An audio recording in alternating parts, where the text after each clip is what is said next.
Hello and welcome to this episode of Man Alive. I'm Shayna James. I am happy to be here today with Sherry James. Sherry, welcome. Hi, I love that we have the same last name. I know, I love it too. I love it. So we're going to be talking about a vulnerable and edgy topic today.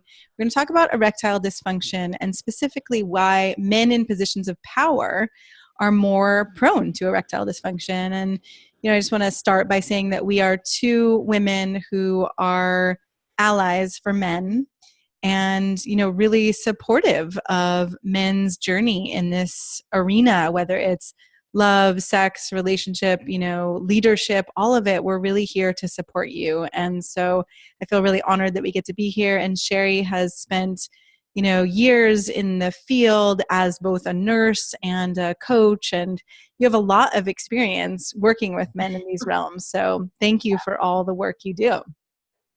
Thanks. Yeah.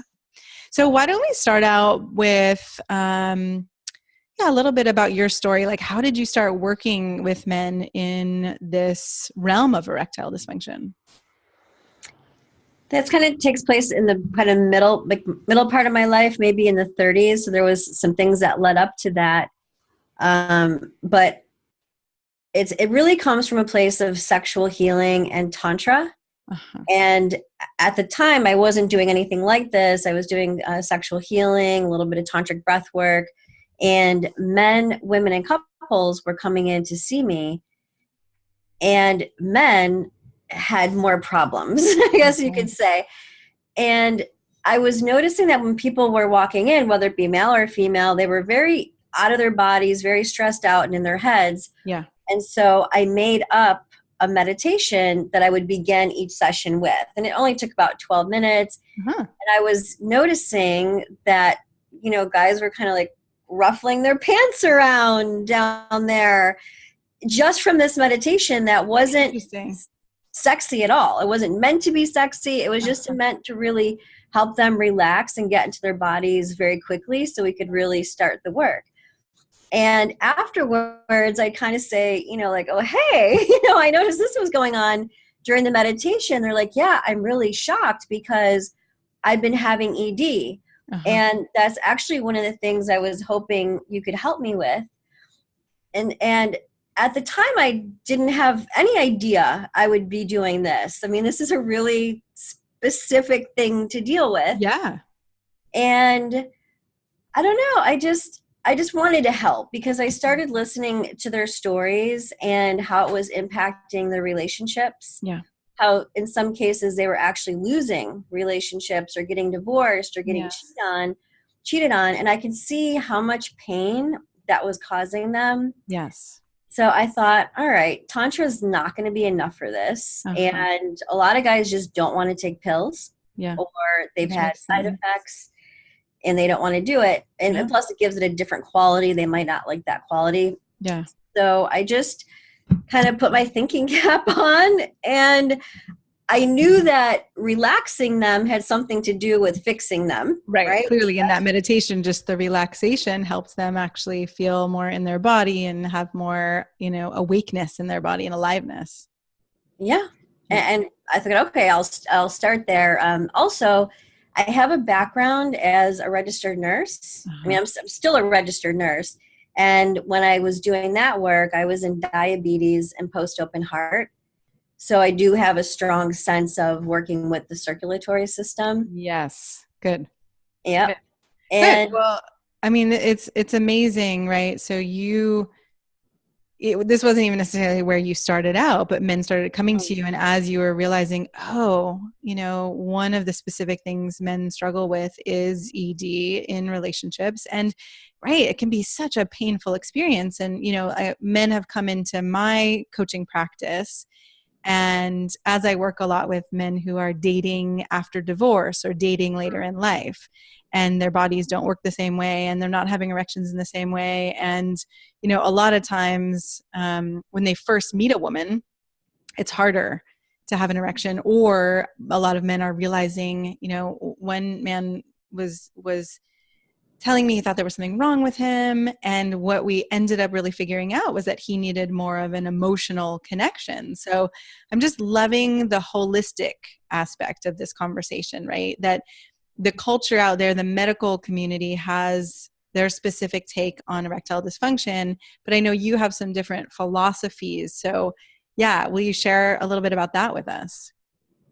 Yeah, well, I right off the bat, though, I want to speak to something that you just said, is you said an emotional connection. Yes.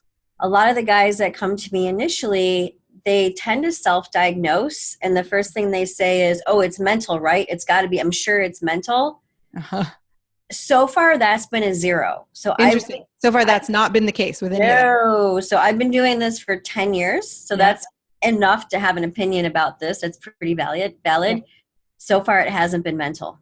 Great. I mean, it makes so much sense to me that men's first take on it would be, this is a mental thing. Mm-hmm. And then what are you actually finding? Is it more emotional? Yes. Mm-hmm. Mm-hmm. Yeah, it is. It is more underneath that is emotional. I feel like guys experience emotions as mental thoughts. Yes. So if, oh, it's mental, it's like, let's go deeper than that. Yeah. Because there's more, like, you're not having a neutral thought, right? There's emotional energy under that thought. Even if it's a fearful thought. Yeah. There's fear underneath that thought. Right. Right. So, and men come into my office too. And it's often like when I say, well, what are you feeling? There's I think something, or I think I'm feeling, and I'm like, okay, this is a great start. And we're going to keep going, like, what are the actual sensations in your body, right? What are the emotions you're aware of? And so it is, men are really often conditioned out of feeling, and that it's safe to feel, or that it's manly to feel. There's a lot of like, suck it up and don't cry and don't be a wimp or a pussy or any of those things that men get as they're growing up as boys. And that's really painful. Yeah.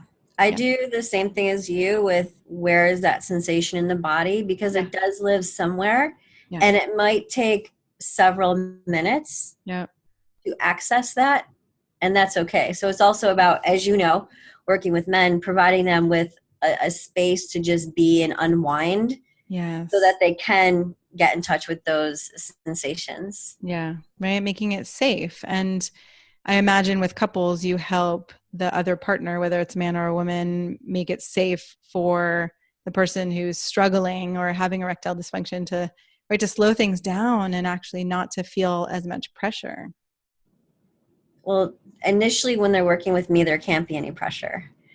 Yeah. So sometimes there has to be a period of, celibacy on purpose, just so we can get him like strong. Yep. And I don't work with women. I usually can refer the female partner to someone else. Yeah. Because I don't know about you, but I have found that when the man is doing healing work, things will naturally come up for the woman. Yes. And so because I don't do that work, then she is referred to someone who does. Yeah. Yeah. I think that's good. I've worked a lot with women in my life, and it is powerful when one partner starts to do healing. Of course, things come up for the other. So, okay, before we go into your philosophies, or as we're going into your philosophies, let's do a little bit on why men in positions of power are prone to erectile dysfunction, because, I imagine this can happen for many different reasons, but there's something specific about power and responsibility that can create this experience. So what have you seen around that? Well, in my opinion, stress is the number one cause of erectile dysfunction. So there's many causes. It's never just one thing. It's never just one thing. Never black or white. Yeah. And so for me, it's like stress is the man behind the curtain. Like pulling, not pulling the strings or not getting things up. Right. And so, I've observed that guys that are in positions of power have a lot more responsibility. They're typically traveling more, so when someone says to me, a lot of them have two phones as well. Like if you have two phones, you might be on the pathway to having ED. Like, that might be a kind of a bizarre sign. Yeah. When someone says to me, there's only 25 minutes of my life. So where I'm flying, let's say to China, and someone can't get a hold of me for that 25 minutes, I can actually relax. Ooh. It's a lot of stress. I'm like just thinking about it, I'm getting stressed. Yeah. Yeah. So it really comes down to the nervous system, because that level of stress is keeping them in a fight or flight mode. Yes. And the nervous system is what begins the whole heart-on cascade. Uh-huh. All right. Mm-hmm. So when you've got the bad wiring coming in there, it's going to affect everything, including your endocrine system, your immune system. Yeah. Yeah. I mean, that makes so much sense. And I can see stress from any area of life, right? Whether it's survival stress or money stress or responsibility stress and managing, dozens or hundreds of thousands of people, all of those have their different stresses. So it sounds like what you're seeing is the kind of stress where you're on all the time and you need to be answering to people, whether it's colleagues or bosses or funders or whatever. Mm-hmm. And, you're constantly going back and forth, you're traveling, you're looking at this phone and that phone, and everybody's just pulling at you. Your relationship, kids, thousands of employees. Yes. Right. So many responsibilities. Okay.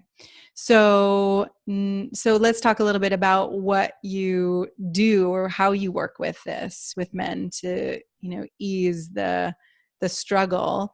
And I know you said you have a couple philosophies that are different than the medical, norm out there. Yeah. Well, first of all, how I work with someone is first determining which primary category they're in. Uh-huh. So the things that create an erection are nervous system, circulatory system, the emotional, mental body, and how they're managing their sexual energy. Uh-huh. And then there's also like a sexual fitness piece too, like working on PC muscles, things like that. Yeah. So I just have to, do the consult and figure out, okay, what's your primary category? And then that's the area that we target. Yes. Everyone has everything. Yes. Everyone falls into Not just one. Yeah. And so it's never just one thing. Yeah. But then you know where to start. You know what the main issue is. Yeah, because it's customized. Yeah.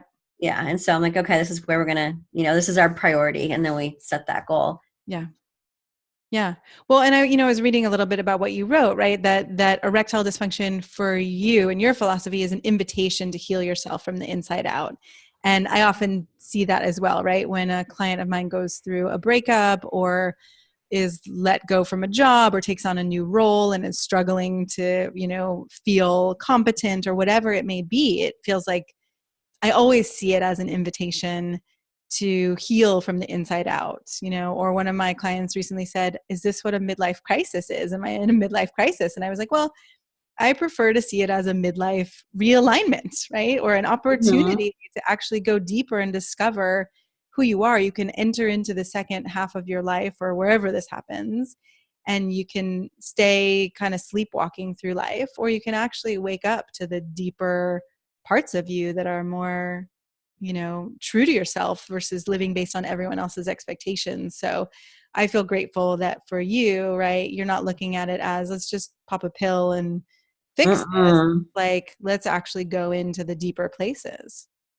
Well, yeah. And I feel like people have been brainwashed by the medical association, and they're saying your penis is broken. Yeah.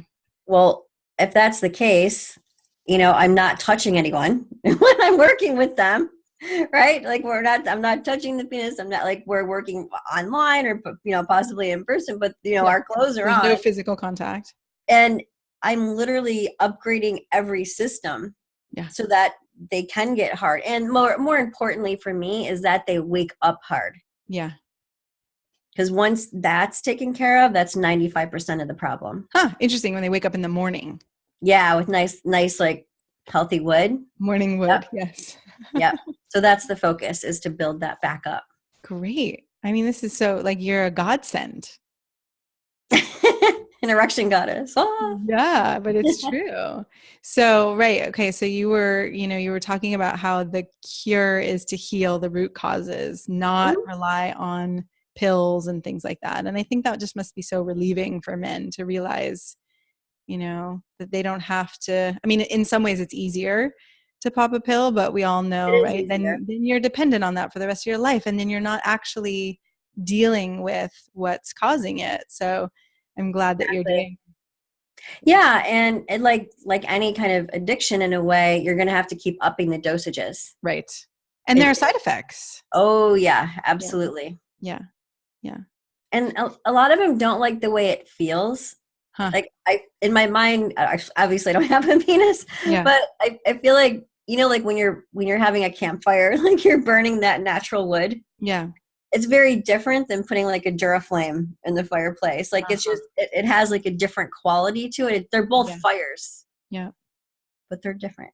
Yeah. No, it's true. It's true. And as we're talking about this, I'm just thinking about how much shame. I've been watching the adult cartoon Big Mouth. I don't know if you've seen it, but it's hilarious and painful. It's all about puberty and kids going through that phase of, and boys especially, where they start to have all that energy and start to masturbate and start to stand up in class or not be able to stand up in class because they have an erection when they're, in their 12, 13, 14, whatever that is. So I've just been back into that painful part of, my own past and when we're all young, and that we all have that still inside of us. Right. And so I love that. I think there's this overlap between what you do and what I do. Like sometimes I have men share, well, what are your desires and what are your fantasies, and how do you be able to say them out loud and actually validate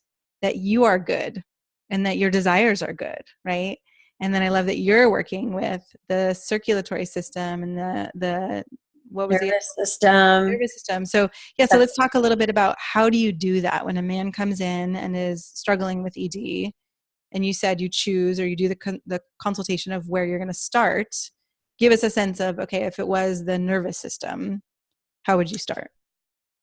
Really making them become aware of how they're breathing on a moment-to-moment basis. Because what I'm finding is when I show guys how to meditate, or I get them meditating even just 10 minutes a day, they're like, oh, I'm done. And then they go about their life and they're not present, and they're not breathing deep and full through the nose. Oh, I see. They're just done like, oh, I got this handled. Yeah, because naturally a man's brain puts things in compartments. Yeah. So it's like, well, no, that's just to kind of teach you how to do it and to like create a reset so you know what it feels like. Yeah. But really it's about that moment to moment awareness of how you're breathing, which should be deep and full through the nose. Well, I would imagine, right, if they just get it, sure, that's one thing. But then where the rubber meets the road is in those moments where they're faced again with the fear or the shame or, what's going to happen if they don't get an erection. And so then to be able to carry that into that moment takes a little bit more. If you're present and breathing through your nose, you're not going to be thinking fearful thoughts. Mm-hmm. So it really does carry into everything. And as I like to say, the most powerful person is the most relaxed person in the room. So it does help with business and leadership and anything like that. Is relaxation is power. That's so interesting hearing you say that, because I can see with some of my clients where dating is hard because they know that down the road, they've had erectile dysfunction, or sales is hard because they know down the road they haven't felt competent or powerful enough or whatever, right? And so it is interesting how it's sometimes when someone asks me, what is it about this immediate situation that's challenging, like dating, why is dating hard? And then when we take a step back, we realize, right, oh, it's because you felt this shame or you felt this fear that hasn't necessarily happened in that moment, but your body's kind of gearing up and recognizing that it will come or not, right? That was a bad pun, right? That this experience is going to happen and it's going to bring more shame and fear. So to continue training the nervous system feels, imperative, necessary. We could even take that a step deeper. Yes, I love going deep. Good. Is that you will be put in situations to recreate that fear and that shame until you heal it. Yes. And for me, that's the emotional, the kind of the electrical charge work in the body. Oh, good. Say more about that. So what's the electrical charge work? How do they do that? These things have to be released from the body, the cellular memory, and the nervous system. Yeah. They will naturally release mentally once you go in and do that. Once you go in and do what? Release the charges. So I call them charges because I think of them as being electrical, because we are electrical beings, and I'm still Tantra based. Yeah. So I'm always thinking about electromagnetics and electricity. Yes. So I'm sure with the work you do, you're having them feel into the sensation in their body. So that's the emotion, right? The emotion for energy and motion. Yeah. If they're not in motion, then they're stuck. And that's where there's like a charge.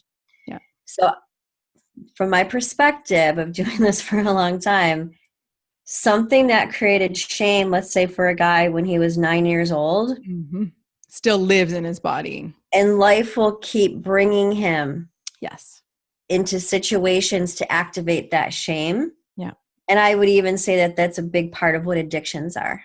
I would agree. And that's, and it's a really empowering perspective too, because then instead of asking, God, why is this happening to me again? Or feeling like I'm being punished, if you start to look at it from that perspective, it's like, oh, okay, this is an invitation, or this is me being able to take that next step and ultimately be more powerful and freer and more alive, as I work through this. Yeah, and one of the formulas I work with for men to get them in balance is open heart, strong spine, hard dick. Right? Like when you want all three of those. Yeah. And so if you are a victim, or, if you might be open-hearted, but you can still be kind of playing the victim and not have much of a spine and getting walked all over. Yep. That's going to affect your ability to get hard. Yes. Yeah. So interesting, because I have a similar, I talk about head, heart, and sex, or head, heart, and balls, right? Where it's like, and I would also add belly or hara these days, as like the spiritual center or that grounding. But right, I often talk about how if you're so much in your heart that you don't have access to like that intensity or that primal desire, right, then you're not going to stay hard, or there is a way that you kind of get soft in your interactions, even if it's not physical. And so, And women need something to bump up against. So when I say strong spine, I'm saying self-respect, boundaries, and sense of self. Yes. Beautiful. I love that. Right? Because we'll push. Yeah. I'm aware of all this. And I even feel myself sometimes if I'm on a date or something, like there's a little bit of a pushing. Yeah. Because I don't want to fall in. Like I need tension, right? Like that polarity. Right. You're pushing a little bit, right, to see, okay, what's going to happen? Am I going to be held? How far can I go? And in all of this, it's so interesting because one of the things that I'm thinking now as we're talking about this is part of what I want men to know is no matter what is happening in your body, right, you can have a really beautiful sexual experience. You don't have to be hard to have a sexual experience that is hot and that is intimate and that is connected. And that can be a really powerful experience, is to recognize and take the shame out of that. And I know that most men, when they have erectile dysfunction or something like this, the first go-to is like, how do I get this fixed and how do I get this solved? So I want to honor both, that of course it's okay to solve this. And I also want to say for men who are struggling, that sex doesn't have to just look one way, and that there's so many different ways to be able to interact and have it be hot. Absolutely. And I want to tie that back to something you said earlier, that you have a lot of clientele that's kind of in their midlife crisis. Yeah. So this has been so interesting. I'm sure you've been doing this forever, and I've been doing this forever. Yeah.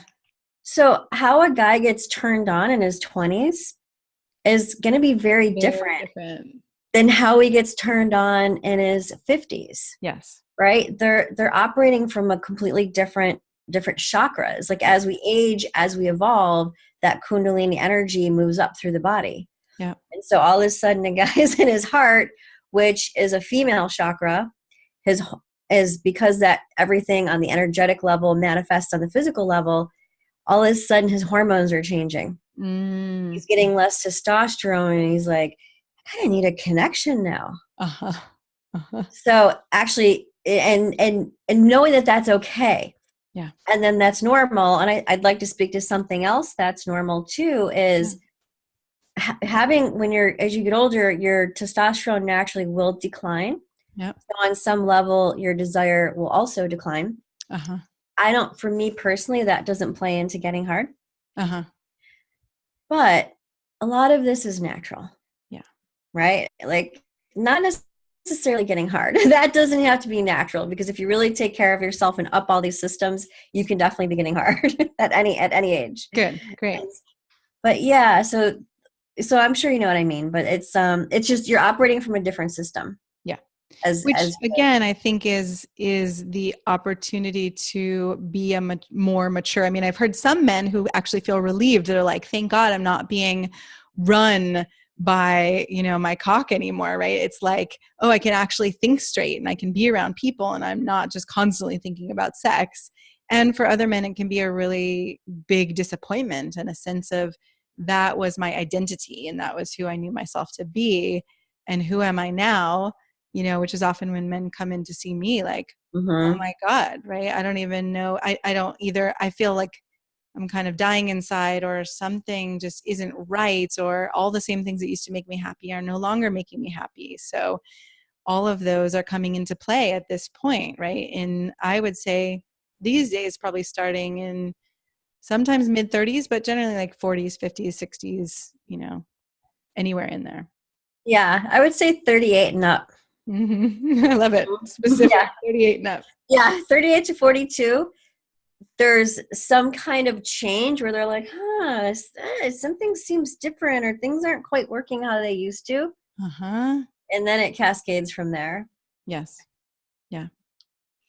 Okay, so we covered a little bit about the nervous system, the electrical system. What do you do as far as, I think the emotional system was another one that you do some work with? Yeah, absolutely. It sounds like you and I, both do that. Yeah. And that's releasing the charges that are blocking you. Right. I personally love Tantra. I love working with sexual energy because it's a magnifier. Yeah. Everything's going to show up. Like as a guy approaches sexuality or he's having sex, well, for women as well. Yeah. It magnifies everything. It's like being an overnight sensation, and all of a sudden the cameras are on you, right? And so any emotional stuff that's going on as you approach sexuality, that's very telling. Yes. So I like to see bookmark that, like what's going on right here. And then once we unwind that, it clears up in all the other areas. It's kind of like healing the roots of the tree so the entire tree can flourish. Yes. Yes. And I've seen that happen with men who I've worked with, where we go into something emotionally, we clear out, right? I have a little bit of a different lens where it's like, I think I do a relational work where we get to start to see what's keeping them from being really connected or intimate in the moment. Mm-hmm. And then these old emotional things come up, and then they go walk out into the world, and suddenly it's right, cameras on them, like people are paying attention to them and people are stopping them in the streets. And yeah, it's really amazing to see what happens. That's the good byproduct. Yes. Yeah. But first you have to shine a light on it to become aware of it, to shift it. Right. And then you feel the positive spotlight. Yes. Yeah. Right. It's a courageous journey. It's kind of the hero's journey to be willing to actually shine the light on it instead of just hiding it. That's what I say too. I can tell we've both been working with men for a long time. I feel like I'm Siri. Like this is their journey. We're going to go on this road trip. Yeah. I'm not really even in the passenger seat, right? Because this is your journey. You have to do the homework. You have to do these things. Like, yeah. I'm just your guidance system of like, you might not want to do that so much. You might not want to go in that direction. Turn that way. Back it up. And I think that can be challenging for the women that are in relationships with these men. Yeah. Because it is inner work. Yeah. Right. So it's not, you can't always help with everything. And I'm not even in the car. I'm just like Siri, this little voice. That's a great way to look at it. Yeah. It's funny. I mean, I think I often say to men, someone asks me like, what advice do you give? I'm like, I don't give advice, right? Like I'm sitting there being an ally on this journey and helping men come to their own truth and their own understanding, right? Yeah, in that same way. Yeah, guidance. Yeah. Good. All right. Any systems we missed? I think we talked about 3 or 4. Circulatory.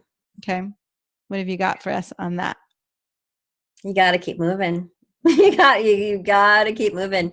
You want to get to the point where you're exercising where like you can feel tingling in your fingers.